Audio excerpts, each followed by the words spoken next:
Halo teman-teman semuanya, nama saya Tata Nelia dan hari ini aku akan melanjutin materi sebelumnya tentang fungsi permintaan. Nah, sekarang kita bakal bahas tentang pasangannya nih, yaitu fungsi penawaran.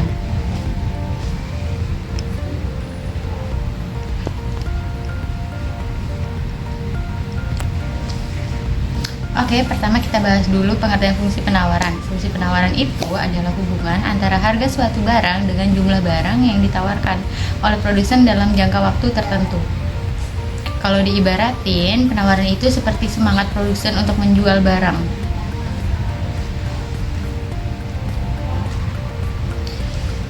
Ketika harga naik, produsen akan lebih semangat untuk menawarkan barang karena mereka bisa dapat keuntungan yang lebih besar. Tapi kalau harganya turun, biasanya produsen mengurangi jumlah barang yang dijual karena takut rugi. Jadi fungsi penawaran itu menggambarkan bagaimana sih produsen itu bereaksi terhadap perubahan harga di pasar.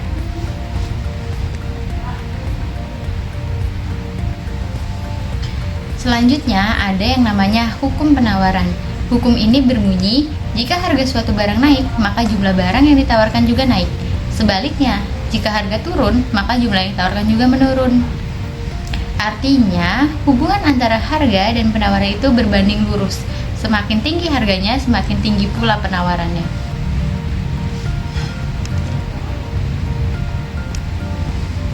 Contohnya gini, kalau harga cabai di pasar lagi naik, petani jadi semangat menjual lebih banyak karena keuntungannya pasti lebih besar.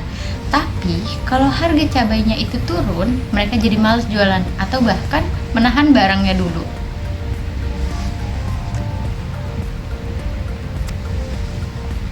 Nah, ada beberapa faktor yang mempengaruhi jumlah penawaran. Yang pertama, harga barang itu sendiri. Kalau harga naik, penawaran juga naik. Yang kedua, ada biaya produksi. Kalau biaya bahan baku atau tenaga kerja naik, penawaran bisa turun karena produsennya rugi. Yang ketiga, teknologi produksi. Kalau teknologi makin canggih, produksi lebih efisien dan penawaran itu bisa meningkat.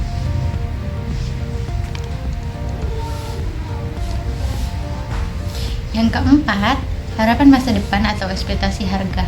Kalau produsennya yakin nanti harganya bakal naik, biasanya mereka nahan barang dulu supaya bisa jual dengan harga yang lebih tinggi. Yang kelima, jumlah produsen di pasar semakin banyak, penawaran pun makin besar. Dan terakhir, kebijakan pemerintah seperti pajak dan subsidi. Pajak bisa menurunkan penawaran, tapi subsidi bisa meningkatkannya.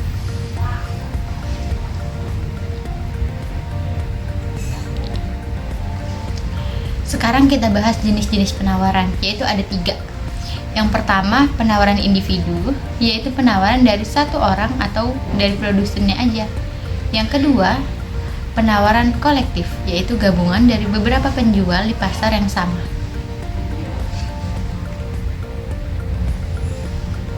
Yang ketiga, yaitu penawaran pasar. Penawaran pasar ini yaitu total seluruh penawaran di semua penjual di suatu pasar. Misalnya nih, satu warung jual mie instan, itu penawaran individu. Kalau semua warung di satu kecamatan jual mie instan, itu namanya penawaran kolektif. Tapi kalau di seluruh kota, itu namanya penawaran pasar.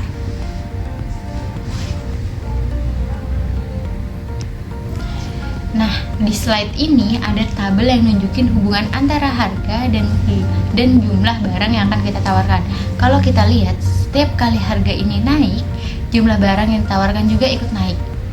Ini menggambarkan hukum penawaran yang berbanding lurus antara harga dan penawaran.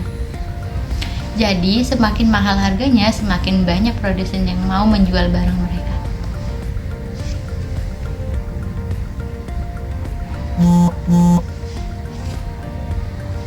Nah, sekarang kita masuk ke bagian yang sering keluar di soal nih, yaitu rumus fungsi penawaran.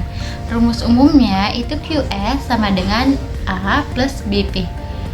QS itu jumlah barang yang ditawarkan, P itu harga barang atau price, A itu penawaran minimum atau harga nol, B itu coefficients. Pokoknya itu deh.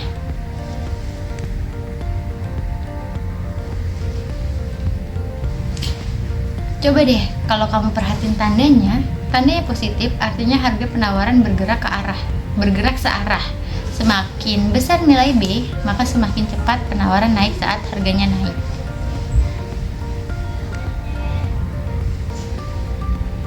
Sekarang kita lihat kurva penawaran. Kurvanya miring ke atas dari kiri bawah ke kanan atas. Gini, artinya harga naik, jumlah barang yang ditawarkan juga naik. Jadi kurva penawaran itu nunjukin hubungan yang positif antara harga dan jumlah penawaran. Itu adalah kebalikan dari kurva permintaan yang miring ke bawah.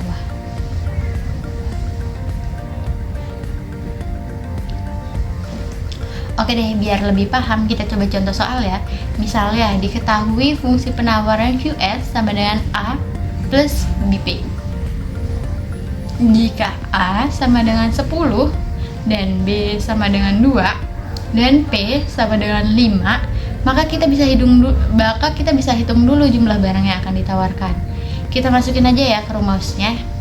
QS sama dengan A plus B P.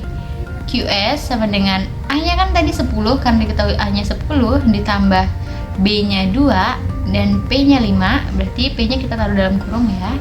Habis itu 10-nya turun plus, nah 2 kali 5 sama dengan 10. Jadi 10 tambah 10 sama dengan 20. Artinya QS sama dengan 20. Artinya kalau harga barangnya 5, maka jumlah barang yang ditawarkan produsen sebanyak 20 unit. Kalau harganya naik, penawaran juga akan naik sesuai dengan hukum penawaran tersebut.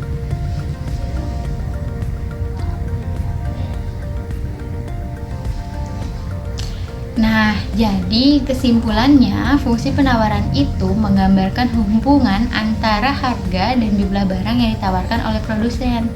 Hubungannya bersifat positif. Kalau harga naik, penawaran juga naik. Penawaran ini dipengaruhi oleh faktor-faktor seperti harga, biaya, produksi, teknologi, dan kebijakan pemerintah. Rumusnya QS sama dengan A plus BP. Dan kurvanya miring dari atas dari kiri ke bawah kanan.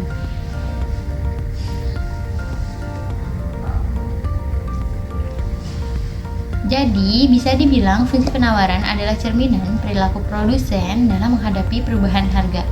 Kalau harganya tinggi, produsen semangat banget buat produksi. Tapi kalau harganya turun, mereka menahan buat penawaran. Baik, hanya itu yang bisa saya sampaikan. Terima kasih.